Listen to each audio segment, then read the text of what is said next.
ঝড়ে মরিচের গাছ ভেঙে গেলে ভয় পাওয়ার কিছু নেই, সঠিকভাবে ব্যবস্থা নিলে অনেক গাছই আবার ঠিক হয়ে যায়। করণীয় ধাপে ধাপে।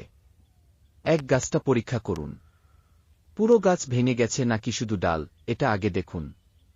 যদি মূল রুট ঠিক থাকে তাহলে গাছ বাঁচানোর সুযোগ বেশি। 2 হালকা ভাঙা হলে স্টেম ক্র্যাক। এভাবে ঠিক করুন। ভাঙা জায়গা সোজা করে জোড়া লাগান। কাপড় পলিথিন টেপ দিয়ে শক্ত করে বেঁধে দিন। পাশে একটা কাঠি খুঁটি স্টিক দিয়ে সাপোর্ট দিন। 5-7 দিনের মধ্যে বেশিরভাগ ক্ষেত্রে জোড়া লেগে যায়।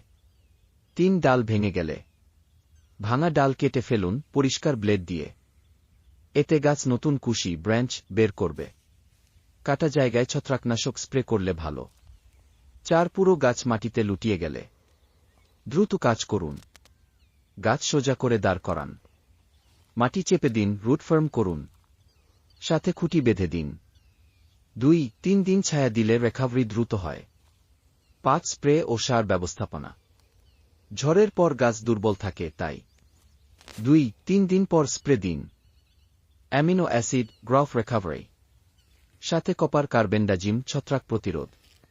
5-7 দিন পর হালকা ইউরিয়া পটাশ, নতুন পাতা ও ডাল বের হবে।